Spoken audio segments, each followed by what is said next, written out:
कोयला और पेट्रोलियम जैसे एनर्जी के सोर्स तेजी से कम होते जा रहे हैं, यानी एक दिन हो जाएंगे समाप्त। दुनिया तेजी से सोलर और विंड एनर्जी जैसे दूसरे तरीके खोज रही है। नमस्कार दोस्तों, मैं हूं अरुण और आपका हमारे चैनल ग्लोबल थॉट में एक बार फिर स्वागत है। दोस्तों, भारत में कोयला समाप्त हो रहा है और प्रदूषण बढ़ रहा है। देश में आबादी बढ़ रही है, इसके साथ ही एनर्जी की डिमांड लगातार बढ़ रही है। तो क्या दोस्तों कभी आपने सोचा कि आगे आने वाले समय में देश में एनर्जी का विकल्प क्या होगा? क्योंकि एक तरफ तो देश में प्रदूषण कम करने के लिए इलेक्ट्रिक वाहनों को बढ़ावा दिया जा रहा है। आज देश में लगभग 15 लाख इलेक्ट्रिक वाहन होंगे, लेकिन वो चार्ज तो बिजली से होंगे और देश में बिजली कोयले से बन रही है, लेकिन कोयला देश में धीरे धीरे समाप्त होने की कगार पर है। देश में हर दिन करीब 80 करोड़ लीटर पेट्रोलियम और 13,000 करोड़ यूनिट बिजली की खपत होती है।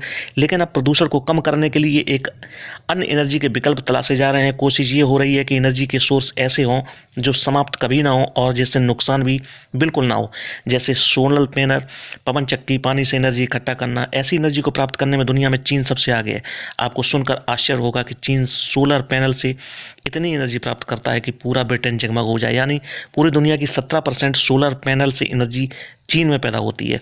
दुनिया के अधिकांश विकसित देश सोलर पैनल से एनर्जी पैदा करने में लगे हुए हैं। दोस्तों, इसी क्रम में भारत भी अपने कदम बढ़ा रहा है। भारत ने 2015 से 2022 तक रिन्यूएबल एनर्जी का लक्ष्य 1,75,000 मेगावाट रखा था, जिसमें से 1 लाख मेगावाट सिर्फ सोलर एनर्जी का लक्ष्य था। हालांकि जुलाई 2022 तक सोलर एनर्जी से सिर्फ 57,706 मेगावाट का ही लक्ष्य हासिल सरकार कर पाई है।